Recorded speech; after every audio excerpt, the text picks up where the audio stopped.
Should all taxpayers have to contribute to financing full-day kindergarten? If not, what would you cut or underfund in order to pay for it? That's a really good question. As a community, I believe that, we support all kinds of programs through our taxes. Currently, there is an unfair burden placed on the families of kindergarteners. And at that point, a decision needs to be made whether or not you send your child to full-day kindergarten, and if that's something you'd like. It shouldn't come down to a decision in your budget whether or not your child can attend a full-day kindergarten program if that's what you want. How to fund it?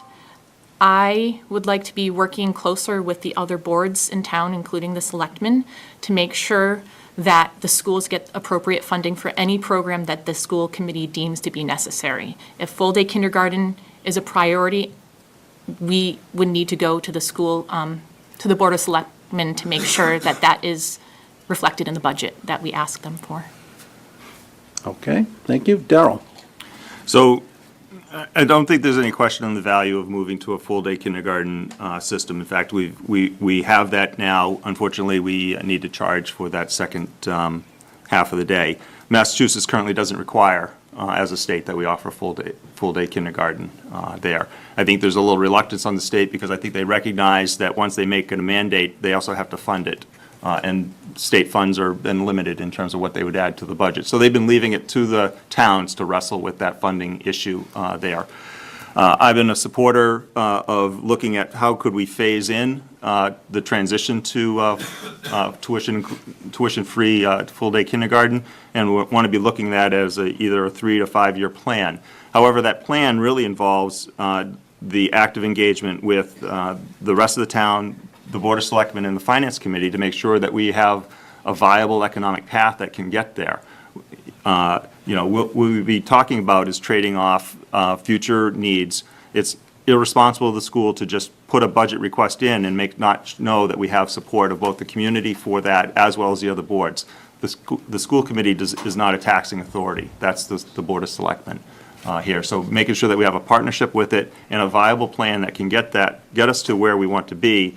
But while at the same time, we have to remember there's 1,500 other students in our district that we also have to make sure we're not shorting their services in order to fund one particular program. We have to look at the needs of all of our children and do a balanced budget that addresses all of those needs. Sometimes there may be trade-offs, sometimes there may be delays in getting certain programs all the way through. Okay, thank you. Timlin, same question.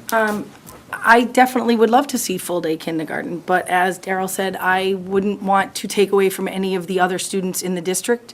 I think what the current school committee did with bringing in and paying out the $72,000 and helping bring down the monies for our parents to pay for kindergarten was the right thing to do. I would hate to see us pay it out of revolving funds and then turn around in 5 years and go, hey, guess what? We have to charge for kindergarten again. That wouldn't be fair to those parents coming in then.